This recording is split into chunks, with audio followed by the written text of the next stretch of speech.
Série durant l'été que nous vous proposons chaque samedi, celle sur le savoir-faire limousin qui rayonne dans le monde. Aujourd'hui, nous découvrons le travail de Pierre Christelle, un émailleur très réputé.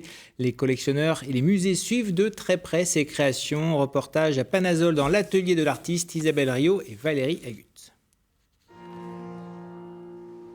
Au musée des Beaux-Arts de Limoges, au musée national de Pékin ou au musée de l'Ermitage à Saint-Pétersbourg en Russie, les créations de Pierre Christelle happent le regard et le gardent. On devine le geste sûr, on est séduit par une technicité toujours plus poussée, sublimée par l'imagination de l'artiste. Si on n'est pas curieux, on se contente de tout ce qu'on a, de tout ce qui existe. Moi, j'ai pas envie de faire les mêmes émaux depuis mon début jusqu'à la fin de ma carrière. Il faut sans arrêt que j'évolue, que j'avance, que je trouve autre chose et que je surprenne le public également. C'est ici, dans son antre, que ce passionné de la matière et de la recherche teste et persévère. Il se joue des réactions chimiques, défiant les lois des arts du feu. C'est pas du tout au degré près. Moi, je cuis à 900 à peu près. C'est ce que je demande au four, 900. Mais en réalité, je sais même pas moi-même si je suis à 850, 860, 870. Donc peu importe, ça m'intéresse même pas. Ce qui est important, c'est mon œil. C'est l'expérience, c'est l'habitude, oui, c'est ça, un peu l'instinct aussi. Mais ça, c'est des choses qu'on acquiert que, justement, au bout de quelques années. Dans mes tout débuts, j'ai eu des échecs invraisemblables. C'était soit trop cuit, soit pas assez. Et puis bon, enfin bref. C'était épouvantable. On se casse la gueule dans ce métier, c'est un cauchemar. L'art impose donc humilité et rigueur. Une méthodologie conservée de ses études d'architecte.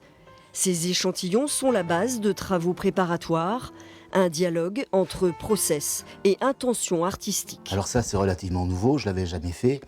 Donc on a un mat très rugueux. On peut avoir des effets de cratères, comme ça aussi, c'est encore autre chose. Là, j'ai un effet de miroir là-dessus. Je ne sais pas comment je vais l'utiliser encore. Et tout ça, ce sont des tests, c'est le balbutiement. Hein. Tel un compositeur, ce mélomane se détache ensuite de la maîtrise de son art et mêle à l'envie ses inspirations au fil de ses expositions, comme il y a quelques années ce travail autour du noir. Parce que j'étais pas influencé, c'est pas le mot, mais très attiré par l'art japonais et par la culture japonaise. Donc ça a influencé mon travail.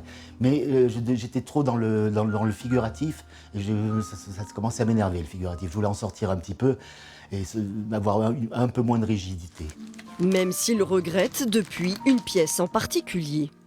Le Shogun qui est au musée des Beaux-Arts à Limoges, et qui est une pièce tout à fait incroyable, qui m'a demandé à peu près entre 80 et 90 cuissons. Cette pièce-là, j'en ai tellement bavé dessus, et puis je suis assez content du résultat, je veux le dire. C'est vrai que j'aimerais bien l'avoir chez moi, oui.